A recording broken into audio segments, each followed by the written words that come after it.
In this lesson, we're going to look at how to create the te form of the verb. In Japanese, we have polite, we have plain, we have negatives, past, and past negative version of the verbs.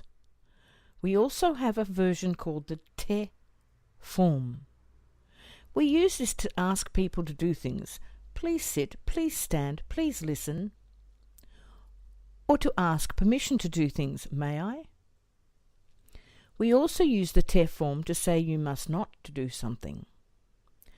And to join sentences because it's a way of saying and when you want to add more information to a verb. Some of the common verbs we've been working with so far in this series are mimasu, kimasu, shimasu, tabemasu, akemasu, shimemasu, okimasu, abimasu. Mimasu, to see or watch. Kimasu, to come. Shimasu, to play a sport or to do. Tabemasu, eat. Akemasu, open the window, open the door. Shimemasu, close or shut the window, shut the door. Okimasu, to wake up. Abimasu, to take a shower. We're going to look at this group of verbs first because these are called weak verbs. I call them weak verbs because they just have to follow a very simple rule when they're changed. Why do we call them weak verbs? That's what we've got to work out first, because we need to be able to look at a verb and decide whether it's weak or strong. These first three verbs, mimasu, kimasu, shimasu, only have one hiragana left if you take away mas. So they must be weak. Rule number 1. After you've taken away mas, if there's only one hiragana, it must be a weak verb.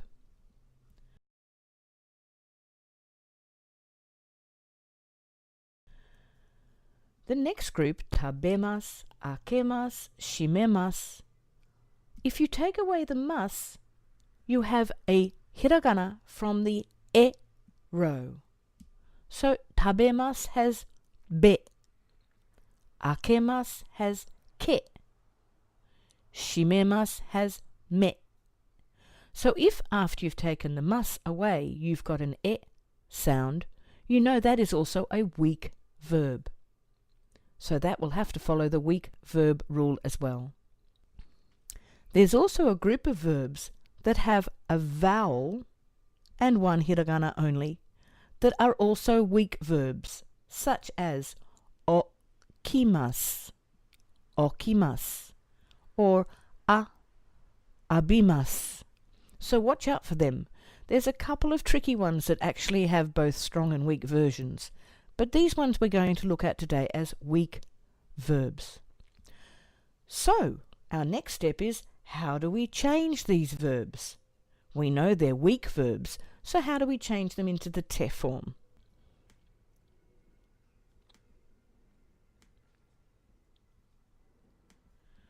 The rule is simply remove the mas and replace it with te. Let's have a look at how these change. Mimasu would become mite. Kimasu would become kite. Shimasu would become shite, because we do slide that shi a little bit. Shite. Tabemasu would become tabete. Just take away the mas and add te. Tabete.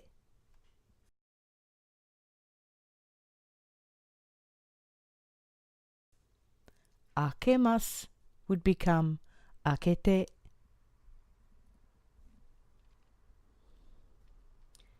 Shimemasu would become shimete.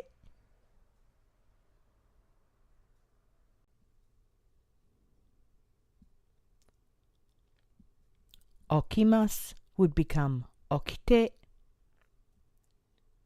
and abimas would become abite. So if you look at a verb and can find out that it's a weak verb, just take away the mas and add te to make the te form. All other verbs are called strong verbs because we have to think about the rules before we change them. And this is probably one of the most complicated things in the Japanese language. But even saying that, it's not that complicated. There's a pattern, and we just have to learn the pattern. So now let's look at changing our strong verbs. A group of strong verbs that we might start with: kaimasu, to buy; kakimasu, to write; kikimasu, to listen or hear; hanashimasu, to speak; tachimasu, stand; shinimasu, to die; yobimasu, to call; yomimasu, to read; hashirimasu, to run. All of these verbs, if we take away the mas, have more than one hiragana. None of them come from the et row, and none of them are just a vowel with one more hiragana. They all have two full hiragana. What do we do to make the te form? Well, first we take away the mas. So let's just take away the mas for all of these verbs. We end up with kai, ending in I; kaki, ending in ki; kiki, also ending in ki; hanashi, using a shi. You can see as we go through this, we're actually working on the I row in hiragana. Tachi, shini, yobi, yomi, and hashiri. So if you look at your I row on your hiragana chart, you can see that that's actually each of the symbols of the hiragana chart in the I row. If we've got an I, we change that to a little tsu, te. So kai, as in kaimasu, to purchase or buy, becomes katte. If we have a ki, after we've removed the mas, we change that to ite, kakimasu, kaite, kaite, kikimasu, kiite. As long as they follow the rule, we just have to match it with the pattern. If we have a verb after we've removed the mas, we have a shi, we just add te. Hanashimasu becomes hanashite, hanashite.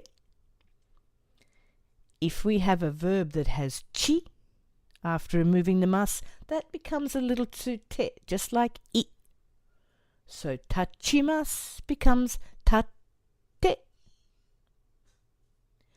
If we have a verb with ni, we change that to nde. So shinimasu becomes shinde. If we have bi, as in yobimasu, that also changes to nde. Yobimasu, yonde. And if we have a mi, that also changes to nde. Yomimasu, yonde. Hashirimasu ends in a ri. That changes to a little tsu te. Hashirimasu, hashite.